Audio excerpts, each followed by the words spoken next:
Welcome in, everybody. Thank you for joining us. As always, we appreciate it. I'm Craig. That is Logan. We are No One Asked Us. This is another live Illini basketball postgame show. We will post this to all our other feeds as well after the fact, if you're listening on demand or at a later date. But this is live, so we are going to read some comments from those of you in the chat. Those of you that are here, give us a like, give us a subscribe. Really do appreciate it. Also, get in the chat. Let us know what you thought of tonight's game. Illinois wins 78-60 over Minnesota. Close first half, but Illini once again pull away in the second, so we're going to break some of that down. All of our social media pages are on the screen, at No One Asked Us Pod, at Craig W. Choate, at the Logan Lee on Twitter. Also, Facebook page, No One Asked Us. Instagram, at No One Asked Us Pod. Our email is also nooneaskedus2021@gmail.com. Anything else? Did I miss anything there, Logan?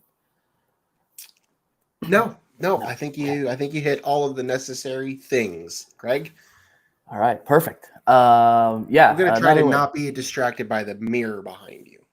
Yeah, I turned because I'm gonna try to not be distracted by the Cowboys and Buccaneers that are kicking off in 2 minutes. So I moved, switched around the table so I can see the TV. So I'm sorry. You need to invest in a green screen. So you can take that with you when you travel. When I travel, you can just put the green screen behind you, and then you could always have the same backdrop. That's true. Like I said, Illinois wins 78-60. A lot to like about this game. A lot to like about this game tonight, and we're going to get into that. But as always, what's your first initial 10 minutes after the game ended reaction here? My key to the game was that they needed to be the better team, and they were in fact the better team. Minnesota's bad. Minnesota is a very bad Big Ten team. They are the worst team in the Big Ten. In fact, literally every other team other than maybe Nebraska, you could maybe make a case for making the NCAA tournament. Minnesota is not in that conversation. They are very bad. With that being said, Illinois looked really good tonight. Fouls were an issue in the first half, partially why they only had a 1-point lead or whatever it was at halftime. But once the starters got back on the court in the second half, things kind of it was all Illinois from there. So it was nice to see. I'll say this too. Nebraska and Minnesota are, as I've already said, bottom of the Big Ten. So you have to take what I'm about to say with a grain of salt, but those two road performances in the last week or so have been very promising games compared to what we saw back in December. Now, I know there's also a Michigan State win in there and a Wisconsin win in there, but those two road wins, granted against much, much lesser opponents, the teams look really good. This team has looked really good, and they looked really good tonight. So I was just happy to see it. And, they were the better team. Yeah, let's run through the stats here. Matthew Meyer just continues to run this team right now. 31 minutes he played, 8 of 14 from the field, 3 of 6 from 3, double-double, 19 points, 10 rebounds for Meyer. 3 other guys in double figures, Danja and Shannon with 11, Epps with 10. Sincere Harris had 7 rebounds. Wow. Or no, 8 rebounds. He had 8 rebounds. Ty Rogers had 8 rebounds. Shannon, Hawkins, Danja, 4 rebounds. Pretty impressive across the board. You got a lot of contributions tonight from a lot of different people, including one unexpected that we're going to talk about here in a little bit. Man, did I freak out when he took the floor. But some of the team stats, Illinois shot 50% from the field, 32 of 63. That's really good. 9 of 14 from the free throw. Out-rebounded Minnesota 50-29. Just absolute domination on the boards. Led the game for 34.5 minutes. That's 86% of the time. Let's see what else. Bench points, 27 points from the bench, which is another key that we're going to talk about here in a little bit. 54 points in the paint. It really was domination. I know the first half, if you look at the box score, it was a 3-point game at half. But our first point here is that Illinois' second string was playing that first half. Yeah. It had Dane Danger, Coleman Hawkins, and Terrence Shannon all picked up 2 quick fouls. Not quick fouls, but 2 fouls. So none of them played more than 13 minutes. 13 minutes in the first half. So that's our first key here is the second string. I don't want to say won this game for Illinois because I think I don't think they necessarily won the game, but they kept the game close at halftime so Illinois could do what they did in the second half. I was really impressed with that group. There was one point I looked out there and it was Sincere Harris, Brandon Lieb. That's the name I was talking about. Brandon Lieb. I think it was Ty Rogers, RJ Melendez, and Matthew Meyer. I'm like, this might be the worst offensive lineup that I've ever seen Illinois throw out. There was no offense out there. But 3-point lead, and then you come out and you beat them by 15 in the second half for an 18-point win. I was very impressed with the way they played despite the foul trouble. It's hard to say that there was no offense out there when Matthew Meyer was on the court because he has been the offense. But no, I get what you're saying. This was a nice confidence boost type of game for several of these players. A pair of freshmen in particular, Sincere Harris and Ty Rogers, who have seen increased minutes and we have seen them do some of the little things, some of the things that aren't in the points column. But tonight they came up big. They came up big with points. They came up big in rebounds. Ty Rogers and Sincere Harris combined for 16 rebounds and 15 points. Out of 2 freshmen that I don't think will score that many points again. Illinois doesn't need them to. I kind of thought at one point, I wouldn't mind if Sincere Harris never took another shot this season. But he did some things. He made a 3 early. He had the incredible magical magician shot that I'm not sure how that went down. But I mean, they look good. This was a nice showing from as you talked about the second string in general, plus including Brandon Lieb, who I'm not even sure I would call second string at this point. He's not even in the rotation. When you really are only playing about 8 deep, 7 deep now, a game like this is really nice to have. You're not going to get a team like Minnesota every night because the Big Ten, as weak as it is in some regards, it's tough. There aren't many more games like this on the schedule, so you take advantage of it when you have it. But this was a nice confidence boost, especially for a couple of those guys for sure. Yeah, I think that's the big takeaway is you got guys in there that were able to play more minutes than they normally do in case you need them later in the season. You know, you're gonna rely on Ty Rogers a little bit more in March, and he can come back to even was it Nebraska that he had a good game? Nebraska and Minnesota now, whatever. He's had a couple of good games lately.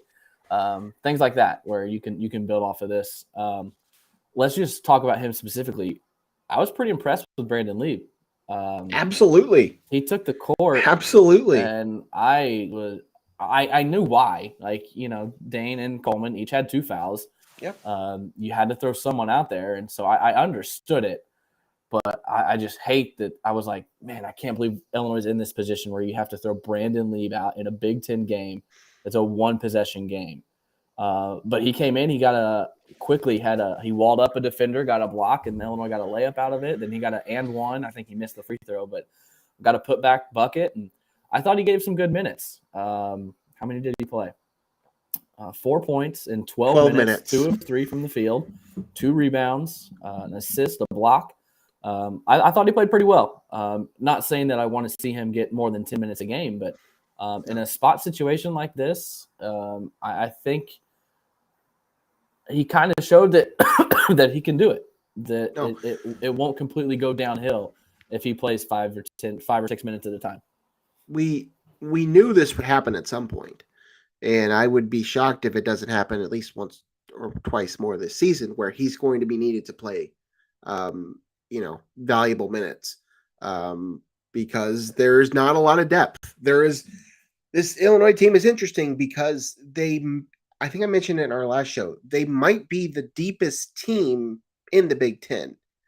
But after that depth, after those 7 or 8 guys, it drops. That's it. So, and especially at the center position, at that 4 or 5 spot, when you have Dane and Coleman go down with 2 early fouls like they did, you're gonna need somebody to step in and play those minutes.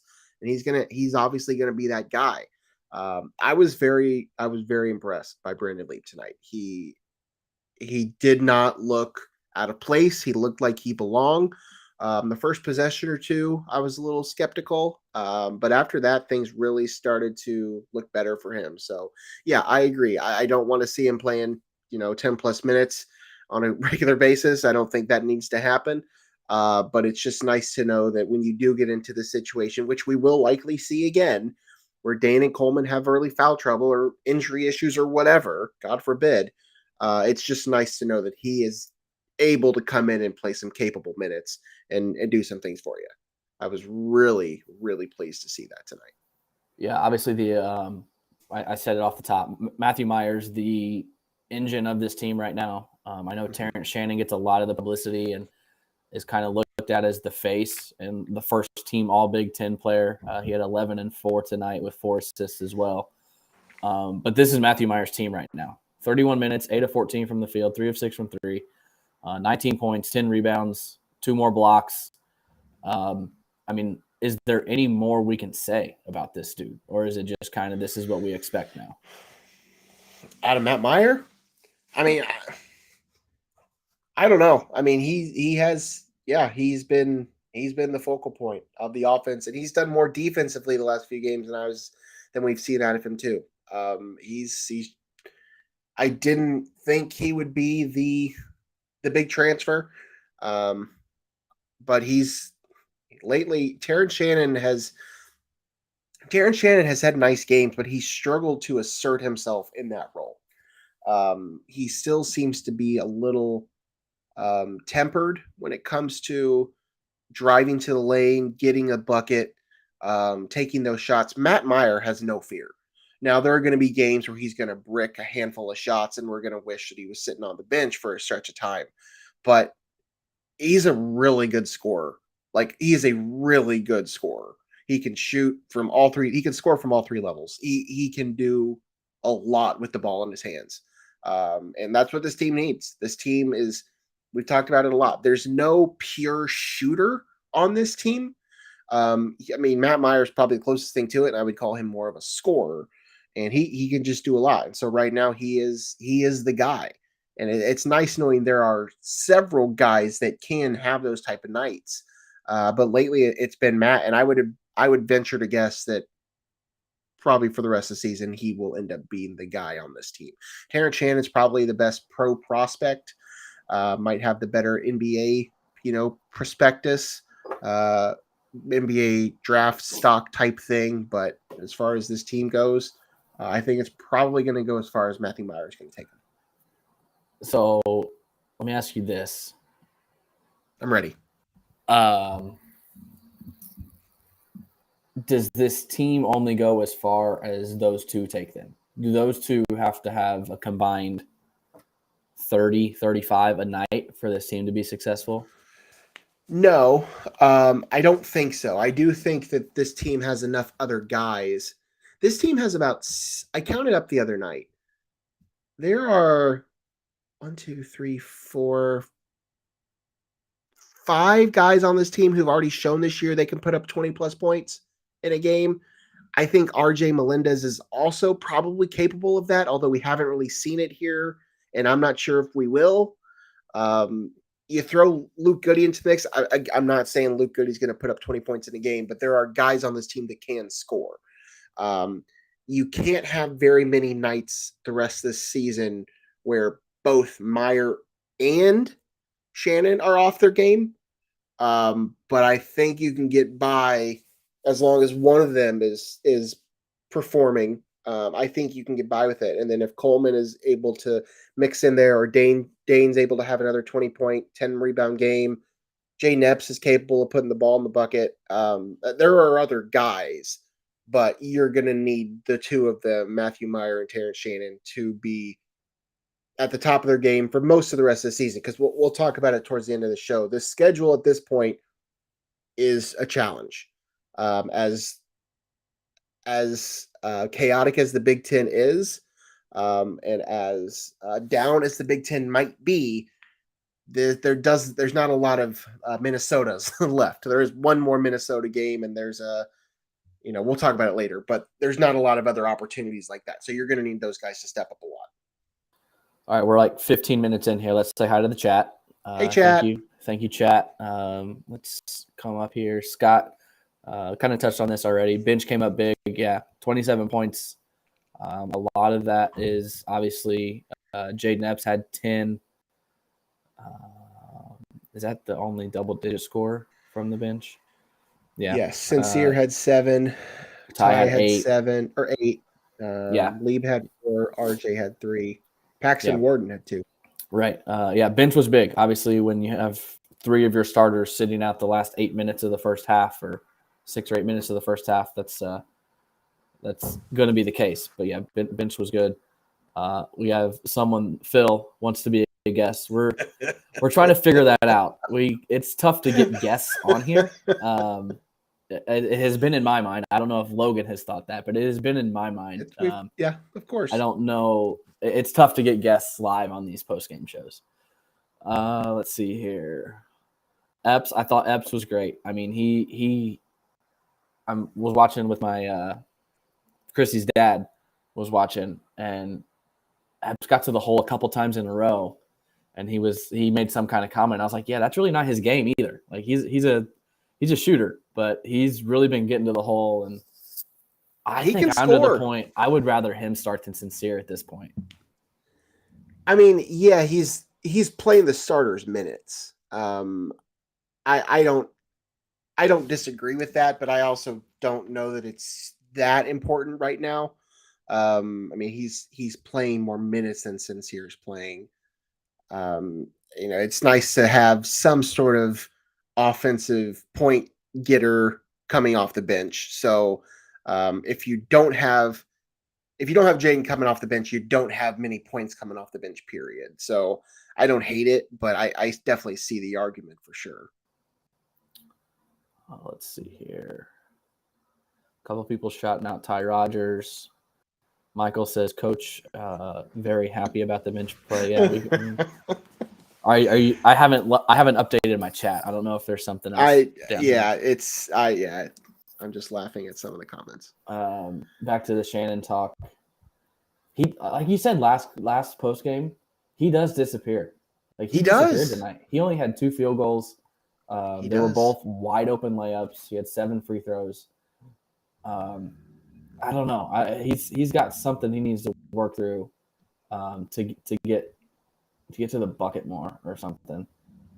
All right, let's see. Yeah, I don't know what his inner dilemma is, but he does. I mean, your theme last year was that the team last year just kind of went stupid. You said that a lot. I don't think that's this team, but this team can definitely go through stretches where a guy like TJ Shannon is just non-existent. You just can't have that. I mean, thankfully Matt Meyer's here and he's stepping up and becoming the scorer, but Shannon's too good of a player to go long stretches of the game without even asserting himself to get a point. I don't know what his deal is, but you need better from him. One more thing quickly before I think I get to what you were laughing at. They were in the same set, like 5 plays in a row down the court once. I know Bardo made a point of emphasis to mention it, and I noticed it too. They are running more set plays. I think they are definitely running more set plays than early in the season. Yeah, this is not the team, the structure that we thought we were getting going into the season. Yeah. And I don't think it's the structure Brad thought he was going to be coaching. But I think the emergence of Dane Danger has really changed how this team operates. Yeah. And that's forced him to do a lot of things differently, I think. Is this what you were laughing at? No. Oh. Yeah, Michael, thank you. He's I don't still know what's coughing going though, on. Michael. I'm still Not coughing. as bad. It has kind of traveled back up to the sinuses. I don't know what's going on, but I am coughing less, but I'm a little stopped up now. So I don't know what's happening. I think this is okay. You know, It Phil. was Phil. Okay. Yeah, I know Phil's who okay. it is. All Yes, right. Phil's I assumed it we're was trying him. to cut down on the cuss words here, Phil. So maybe that's not a good idea. He'll be fine. He'll be fine. All right, we're gonna save the rest for after we talk about a couple more things. But if you got anything to get in the chat, we'll get to a couple more a little bit. There are these last two that I do want to get to, but we're gonna talk about some other stuff here real quick. We like to give our everyday guy. Do you have one tonight?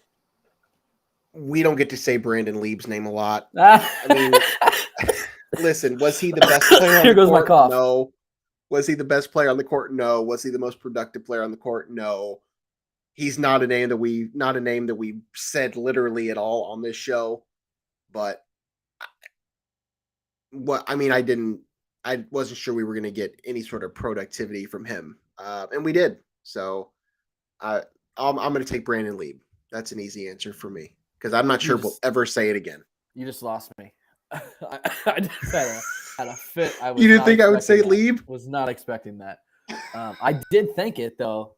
Like at halftime, I was like, we should mention Brandon Lieb as like our player of the game or something. But I did not think we would do it. He kept them in this game. I wouldn't go that far. Okay, it's fine. Just let it roll. I think he was back to a football season.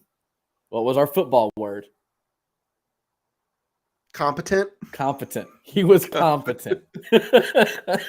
I'll go with Ty Rodgers.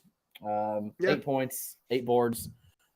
Great game from him. He has the potential to be my favorite player on this team in a couple years. Next year in a couple years. I love his skill set. He's not. I mean, he has the potential to, but he's not going to average 18 points. He's going to average like 10 to 12 points, 8 to 10 boards, and like 3 or 4 assists. And I love those kind of players that you can put the ball in their hand and they're going to make the play. I think we're starting to see a little bit of it. Obviously not there yet, but I really like where Ty Rodgers' game is going. That's a good one. Yeah, I guess I just kind of glossed over anything to add on Ty.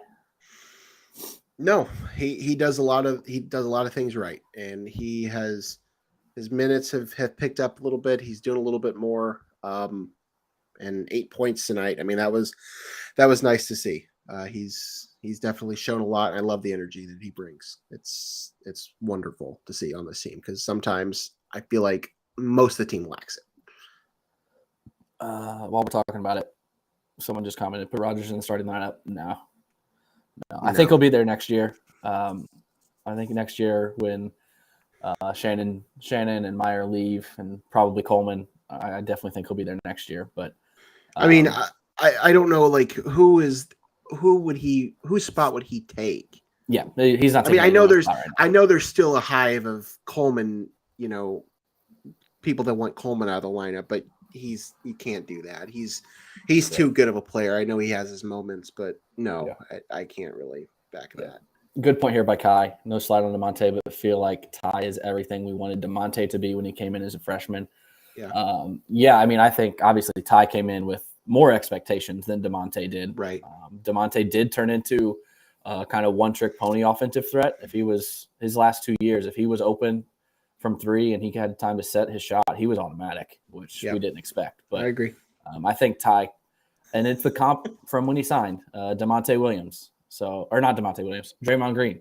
I think that's what we could expect from Ty Rodgers. Back to our rundown here before we finish the show with the chat.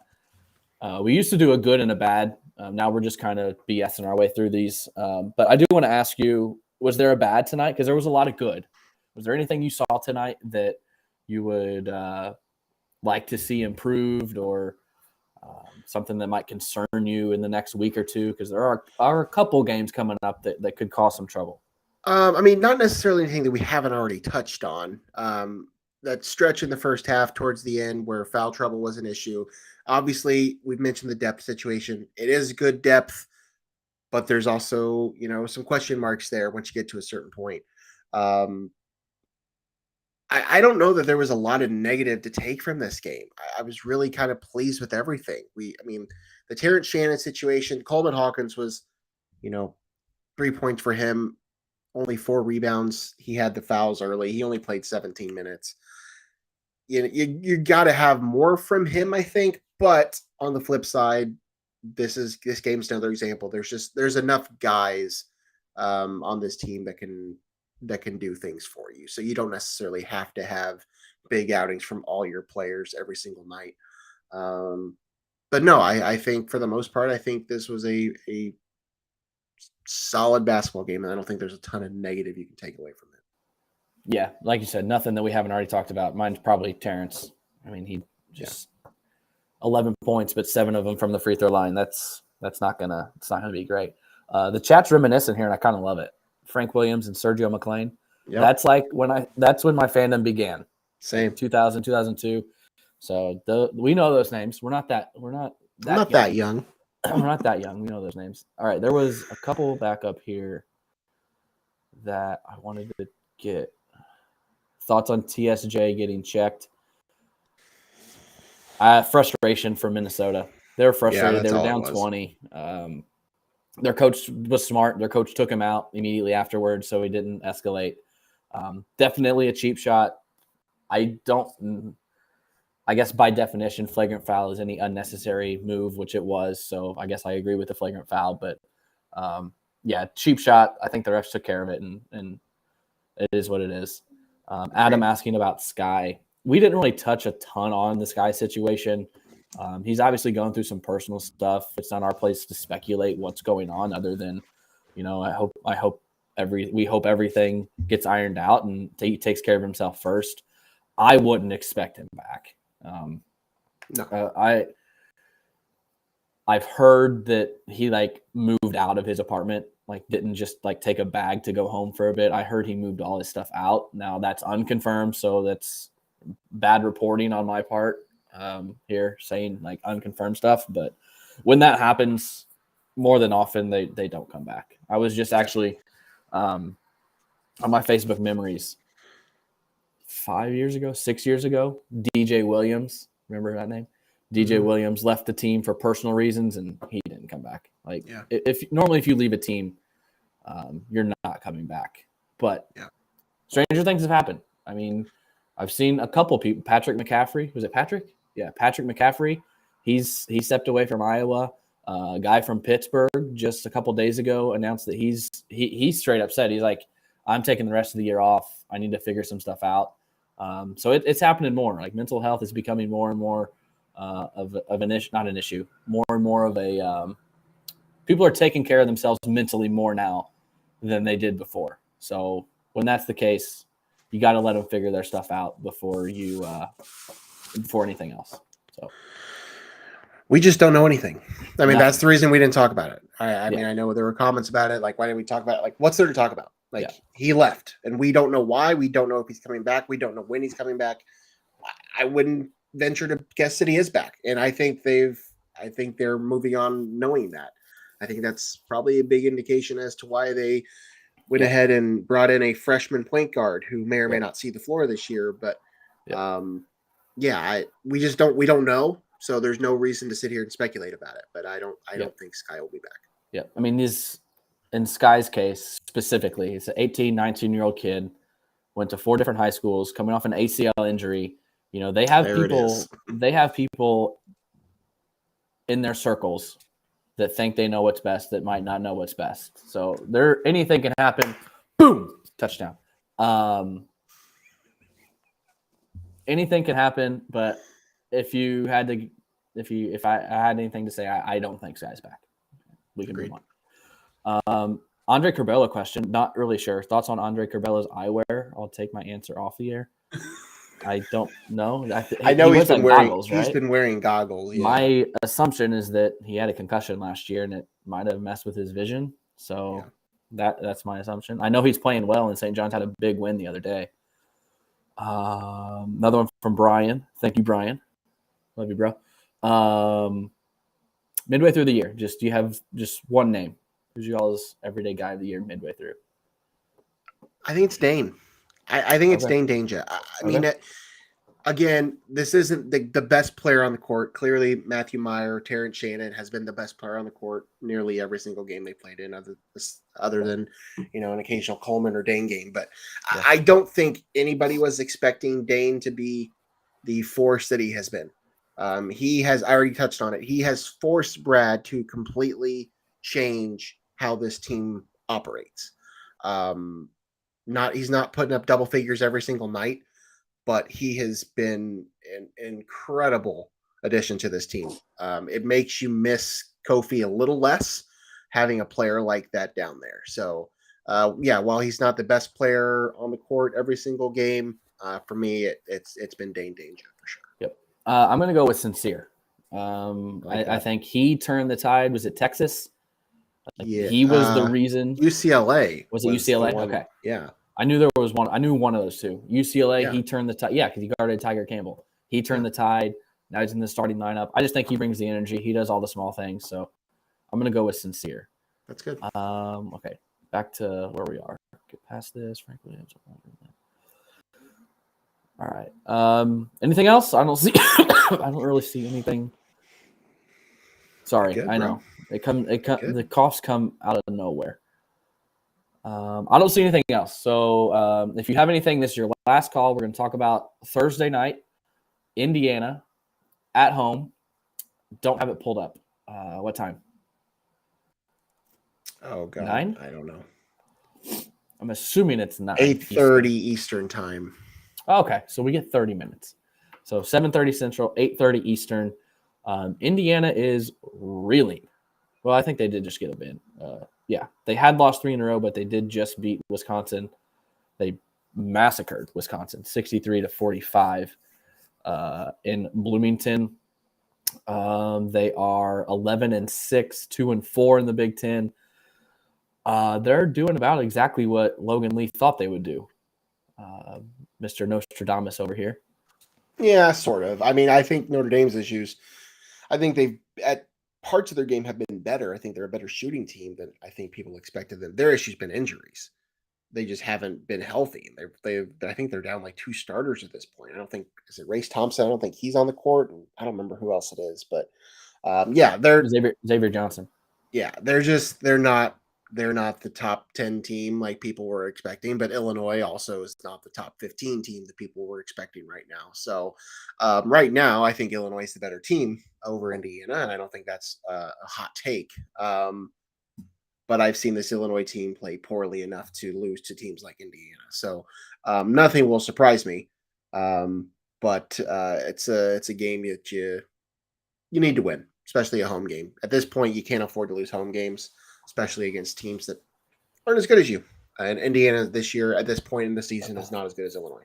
That's what I was going to say. At home, Ken Pom has it as a 5-point Illinois win. The next 2 are at home, Indiana and Ohio State. Both are kind of in, I don't want to say bad positions because the Big Ten is still kind of wide open, but Indiana has lost 3 of their last 4. Ohio State just lost to Minnesota at their place. So yeah, I buried the lead. I had a stat. Did you see the stat that I tweeted out before the game ended? I had a stat that is, I haven't checked Twitter, but I think it's blowing up here. We're through 18 games of the season. Illinois 13-5. Last season, 2022, through 18 games, Illinois was 13-5. 2 seasons ago, 2021, through 18 games, Illinois was 13-5. 3 seasons ago, in 2020, through 18 games, Illinois was 13-5. Had the same record through 18 games for the past 4 seasons. One of them you got a 1 seed, one of them you got a 4 seed, and one of them I think projections had you as like a 7 seed. So we're okay, guys. That's actually incredible. I didn't even realize that. So I've been holding that for weeks, waiting to get to this 18th game. And actually, if they win the next 3, I think, and I'll have to look again, but I think they were at least 15 or 16-5 in a couple of those, maybe all 3 of them. So we're fine. We're fine. Yeah, no, I agree. I'm with you there. I wasn't aware of that, but it makes sense. Illinois had a bad month, had a bad 4 weeks of basketball, and they seem to have recovered since then. The Big Ten is not particularly strong this year, but it's also going to be a bloodbath because that's what the Big Ten always is. Looking ahead past the Indiana game in terms of in terms of quad wins, there's a quad 3 game on the schedule still. That's a home game against Nebraska, and a quad 4 on the schedule. That's a home game against Minnesota. Everything else at this point is a quad 2 or a quad 1. Meaning that every single one of those games, aside from Nebraska and Minnesota, are teams that are right now looking at potentially being an NCAA tournament team. Not saying they all will. I don't know that Northwestern ends up getting in. We'll see about Penn State and Michigan, Indiana, whatever. But they're good enough teams. So it's going to be a challenge. But I think we've said it countless times, and I'll say it again. I think Illinois is probably the most talented team in the Big Ten on paper, outside of maybe Purdue. But it seems like a one-trick pony. They just have a really good one trick. See him today? Yeah. 30, I mean, you're not stopping Zach. You're not stopping Zach Jeez. Edey. But I think that Illinois has a better team all around than Purdue, but they're just playing really well, and he can't be stopped. So yeah, it's a tough road ahead, but I think this team is very capable of climbing out of that hole they put themselves in, because they already have. They just have to look to build on that now. Yep. All right. This is one of our longer post-game shows, so we are going to shut it down. Thank you for joining us. If you haven't already, give us a like, give us a subscribe. Thursday, we should be good for a post-game. After that, we might have to skip a couple games due to some vacation time. But we shall see. We shall see what happens. Thank you for joining us. Again, Illinois wins 78-60 over Minnesota, 13-5, 4-3 in the Big Ten, continuing their climb from the bottom of the Big Ten to hopefully the top. So for Logan, I'm Craig. Go Illini. We'll see you next time. Peace.